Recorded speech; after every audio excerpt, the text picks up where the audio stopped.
SummerSlam 1988, a night that hit different for a few reasons. First off, we got a straight up banger with the Hart Foundation going up against Demolition. And then the Ultimate Warrior?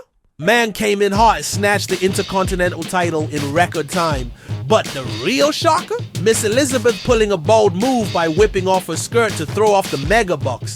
This might sound mild compared to the wild stuff we saw in the Attitude Era, but back then, this was huge. Elizabeth was usually old class in her evening gowns at ringside, so when she switched it up like that, it had jaws dropping. Back in the late 90s and early 2000s, Steve Austin was that guy. The man was everywhere. Main events, check. Late night talk shows, double check. Dude even popped up in commercials. You know his mother? You name it, Austin had it covered. But here's what people tend to forget. When he came back from that brutal neck surgery in late 2000, he wasn't exactly the same Stone Cold we've been chugging beers with. The hype wasn't as high. And it wasn't just because of his in-ring skills taking a bit to snap back. Maybe it was the lackluster finish to the Who Hit Stone Cold storyline when we found out it was Rikishi. Whatever it was, the Texas Rattlesnake was in a bit of a slump. A mud hole he couldn't quite stomp dry, if you will. Now, how do you give the top good guy a boost? You throw him into the ring with the most hated heel in the company, of course. And in 2001, that villain was none other than Stephanie McMahon Helmsley, the billion-dollar princess herself. So in the New Year's Day episode of Monday Night Raw, Austin and Steph locked horns in a way only they could. Stephanie kicked it off with one of the wildest demands ever. Austin, you better sell every bit of this beer, because if you don't, you will never get a title shot. Little did she know, the Texas Rattlesnake had outsmarted her, selling the whole stash of beer and hot dogs straight to the APA. As if that wasn't enough, Austin took the beer vending tray, whatever you call that thing, and looped it around her neck. Why? Just because he could, I guess. Then he warned her to be careful taking it off, dropping a slick hint that it was a little sticky thanks to a spill. Is this WWE or Shakespeare with that level of foreshadowing? And right on cue, when Steph took off the tray, her blouse came off with it, leaving her standing there in a black bra. Shocked and embarrassed, she bolted to the back while Austin, never missing a beat, cracked a joke about her. Had more foam in that bra than one of my beers. Bra having more foam than his beer. Now, this moment was wild for fans back then. Every other woman in the WWE had been through the whole TNA routine at least once, but Stephanie? She was practically untouchable. No bra and panties matches, no poles with paddles, and definitely no gravy bowl stuff for her. But Stephanie got the last laugh that night. She came back in yet another shirt, this time a ref's shirt, and made sure Austin got screwed over in his match against William Regal. Alright, let's take a trip back in time to 1983. It was a totally different era. Imagine it. The very first mobile phone and camcorder were just hitting the market. McDonald's had everyone lined up for the brand new Chicken McNugget. And trust me, everybody was out there doing the Thriller dance. Like the entire planet was in sync.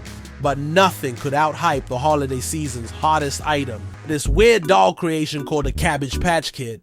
I mean, looking back now, what were we thinking? These things were just weird. But hey, the craze was real. Stores like Sears, JCPenney, and Macy's were swarmed, and actual riots broke out over these things. Sound familiar? It's basically the plot of Jingle All the Way with Arnold Schwarzenegger. Fast forward to 1996, and toy madness hit again.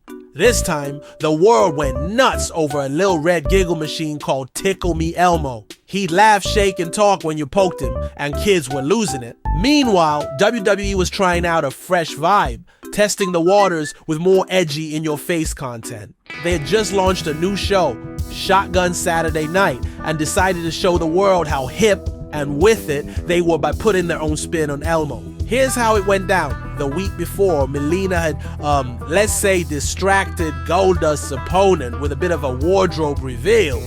Not one to let a distraction go unmatched. Commentator Tammy Sunny Sitch promised she'd show her private tape live on air. The build-up was huge. And then, just when the hype was at its peak, out she came with a dude in an Elmo costume. And yes, a thong. But this wasn't Tickle Me Elmo.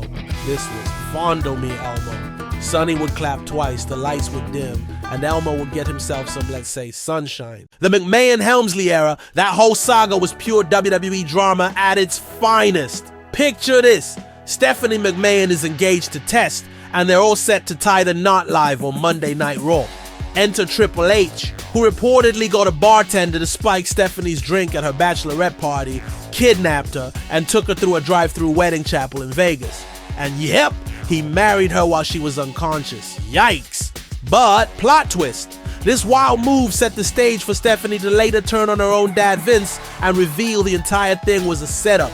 That's how we got the McMahon Helmsley era. A power trip where Triple H, Steph, and the whole DX crew were calling the shots across Raw and SmackDown, running the show with zero chill. Now let's cut to real life. Triple H and Stephanie's on-screen antics eventually spilled over, and they started dating behind Chyna's back. Eventually, Chyna was out. Triple H and Stephanie got hitched for real, had 3 kids, and basically took the WWE by storm. Fast forward to today, and the Game himself is now head of creative. That's what we call long-term booking, folks. But rewind to 1999, right before the infamous Vegas wedding. Triple H and DX were causing a world of trouble for Test. On Raw that November, Triple H was forced to defend his WWF title against Test, with Vince as the guest timekeeper and Shane McMahon as the special ref. Basically, the whole McMahon crew was ready to take Triple H down. Shane and Vince even stacked the odds, pretending not to see Hunter's moves so Test could swoop in for the win. But even with all these McMahons teaming up, Triple H somehow kicked out. Seriously, was he supposed to be the villain here? DX eventually bailed Triple H out by making it look like they were, well, let's just say getting friendly with Stephanie in the back.